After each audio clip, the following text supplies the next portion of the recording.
मजदूर बोले अब और नहीं सहेंगे अन्याय। वाशिम में आज AITUC से जुड़ी यूनियनों ने सरकार की श्रमिक विरोधी नीतियों के खिलाफ मोर्चा खोल दिया। जिलाधिकारी कार्यालय पर सैकड़ों श्रमिकों ने मिलकर विशाल धरना दिया और जमकर हुंकार भरी। वाशिम जिले में आज सुबह 11 बजे All India Trade Union Congress से जुड़ी कई यूनियनों ने एकजुट होकर जिलाधिकारी कार्यालय पर धरना आंदोलन किया। इसमें आंगनवाड़ी, बालवाड़ी, आशा व गट प्रवर्तक, पोषण कर्मचारी, निर्माण मजदूर, किसान सभा, खेत मजदूर और रोजगार सेवक यूनियन जैसे संगठन शामिल थे। इनकी मुख्य मांगे थी मानधन में बढ़ोतरी, नियमितीकरण, सेवा सुरक्षा, पेंशन व बीमा जैसी सामाजिक सुरक्षा योजनाओं का लाभ। सरकार की श्रमिक विरोधी नीतियों पर सवाल उठाते हुए कॉमरेड संजय बाजड़, सविताताई इंगड़े, दिगंबर अंभोरे और मालती राठौड़ ने आंदोलन का नेतृत्व किया। उन्होंने कहा, सरकार हमारी मांगे सुन नहीं रही है, अब सड़कों पर उतरना मजबूरी है। प्रदर्शनकारियों ने जिलाधिकारी को ज्ञापन सौंपा और चेतावनी दी, अगर मांगे नहीं मानी गई तो होगा राज्यव्यापी उग्र आंदोलन। महाराष्ट्र राज्य अंगणवाडी बालवाडी कर्मचारी युनियन आयटक जिल्हा वाशिमच्या वतीने आज धरणे आंदोलन जिल्हाधिकारी कार्यालयाच्या समोर आम्ही आयोजित केलं होतं।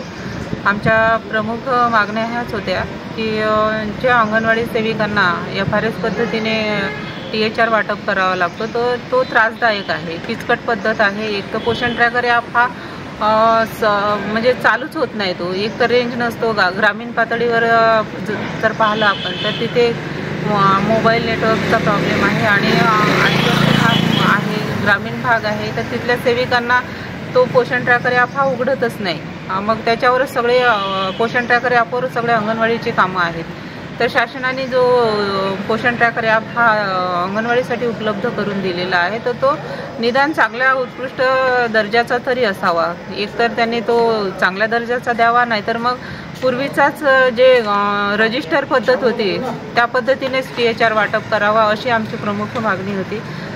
एवढे मोठे कामं कुठलीही योजना आली की अंगणवाडी सेविकांच्याच माथी ती मारल्या जाते। मग अंगणवाडी सेविकांना एवढे कामं तुम्ही देता, तर मग त्या अंगणवाडी कर्मचाऱ्यांना तुम्ही शासकीय कर्मचाऱ्यांचा दर्जा का देत नाहीत, ही आमची एक प्रमुख मागणी होती। ग्रॅज्युएटी अजून लागू केली नाही, पेन्शन योजना अंगणवाडी कर्मचाऱ्यांना लागू केली नाही, प्रलंबित बिलं आहेत, आमचे TA बिलं आहेत, बऱ्याच जणीचे मानधनं अजून अडकलेले आहेत। तर हे कामं करून घेतात, परंतु आमच्याकडे पूर्णतः शासनाचंही दुर्लक्ष आहे, अधिकाऱ्यांचा दबाव हा पण असतोच की तुम्हाला हे करावं लागतं, नाहीतर नाही केलं तुम्ही FRS पद्धतीने THR KYC जर लाभार्थ्याची केली नाही तर तुमचं मानधन कपात होईल, तुम्हाला नोकरीहून काढून देण्यात येईल। एवढ्या साऱ्या धमक्या देऊन हे आमच्यावर फक्त प्रेशर आणण्याचं काम करत आहेत। तर कुठेतरी लेक लाडकीचं सुद्धा आम्ही फॉर्म भरले, कोणीही त्याला फॉर्म भरायला तयार नव्हते। आम्ही रात्रंदिवस 12-12 वाजेपर्यंत लाडक्या लेकीचे लाडक्या बहिणीचे फॉर्म भरले, परंतु शासनाने आम्हाला त्याचे साधारण 50 रुपयेच फॉर्म होता तो प्रति, पण गावातले टोटल आम्ही फॉर्म भरून सुद्धा आम्हाला आमचं शासनाकडे अजूनही ते बिल आमचं प्रलंबित आहेत आणि देतात का नाही ह्याची सुद्धा शाश्वती नाही। शासनाचं प्रत्येक गोष्टीकडे म्हणजे कामं करून आमच्याकडून घेतल्या जातात, परंतु पूर्णतः दुर्लक्ष आहे। आणि बऱ्याचशा अंगणवाडी सेविका अशा आहेत की त्यांच्याकडे 3000 लोकसंख्या आहे आणि एवढी लोकसंख्या 3-3 अंगणवाड्याचं एक अंगणवाडी सेविका जर काम करते तर तिला मोबदला एकाच अंगणवाडीचा का दिला जातो।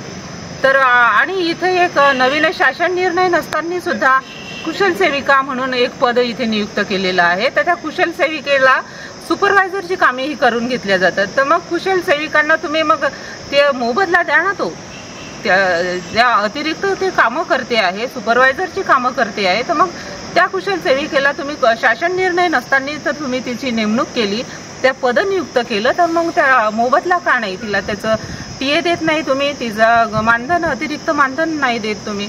आणि एखादी अंगणवाडी सेविका जर बाजूची अंगणवाडी तिथे नसेल, ते पदभरती जर नसेल, तर त्या अंगणवाडीचं सुद्धा काम करते ती अंगणवाडी सेविका, तर मग तिला सुद्धा तो पदभार सांभाळण्याचा अतिरिक्त मोबदला का दिला जात नाही।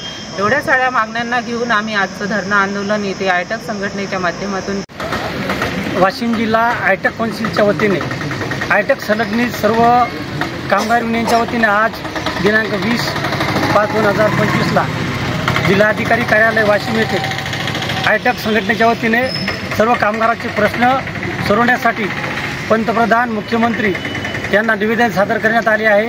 आयटक संलग्नित सर्व संघटनेच्या वतीने या अनेक समस्या निर्माण झालेल्या संघटनेच्या वतीने सोडण्यासाठी जेव्हा आम्ही आंदोलन मोर्चे करतो तर ह्याचा राग मनात धरून आजचं जे हे देशद्रोही शासन या देशामध्ये या राज्यामध्ये कर्मचाऱ्यांना कामगारांना त्याच्या कामाचा मोबदला कामगारांना कर्मचाऱ्याच्या कामाचा मोबदला मिळत नाही आणि ते कामाचा मोबदला मागण्यासाठी आपल्या हक्काचं दाम मागण्यासाठी जेव्हा शासनाकडे कामगार युनियन जन आंदोलन उभारून लढे संघर्ष करतात तेव्हा हे संघर्ष करणं या रेड्याच्या कातड्याचं असलेल्या सरकारला मान्य नाही। म्हणून या केंद्र आणि राज्य सरकारनं जन सुरक्षा विधेयक लागू करण्याचा निर्णय घेतलेला आहे। आजचा हा जो आंदोलनाचा महत्त्वाचा भाग आहे, कर्मचाऱ्यांना फिक्स वेतन मिळालं पाहिजे आणि ग्रॅज्युटी लागू झाली पाहिजे आणि ग्रॅज्युटी मागत असताना लागू करण्यासाठी आंदोलन करत असताना जे आंदोलन छेडण्याचं किंवा दाबण्याचं काम जन सुरक्षा विधेयकाच्या माध्यमातून करण्यात येत आहे। तर या शासनाचा या ठिकाणी आज या आंदोलनाच्या माध्यमातून भारतीय कम्युनिस्ट पक्षाचा सेक्रेटरी आयटकचा सेक्रेटरी डिस्ट्रिक्ट या नात्यानं कॉम्रेड संजय बाजड मी या ठिकाणी असं सर्व संघटनेच्या वतीनं निवेदन करतो की जन सुरक्षा विधेयक रद्द झालं पाहिजे आणि सर्व कर्मचारी कामगारांना फिक्स वेतन मिळून त्यांच्या कामाचा मोबदला ज्याप्रमाणे कार्ल मार्क्सने म्हटले होते की काम करणाऱ्या कष्ट करणाऱ्या कामगाराचा काम केल्यानंतर आलेला कपाळावरला घाम पुसण्याच्या पहिले त्यांच्या कामाचा मोबदला त्याच्या कामाप्रमाणे मिळाला पाहिजे असं सांगितलं होतं। त्याच पद्धतीनं या देशामधल्या शासनकर्त्यांनी या देशामधल्या कर्मचाऱ्यांना त्याच्या कामाचा मोबदला त्याच्या कामाप्रमाणे दिला पाहिजे आणि फिक्स वेतन लागू केलं पाहिजे। या ठिकाणी आयटकचा सेक्रेटरी या नात्यानं सर्व कामगार युनियनच्या वतीनं या ठिकाणी सांगतो आजच्या या आंदोलनामध्ये अंगणवाडी कृती समितीचे अध्यक्ष कॉम्रेड सविताताई इंगळे, कॉम्रेड मालतीताई। वाशिम से न्यूज़ फर्स्ट के लिए विनोद तायड़े की रिपोर्ट।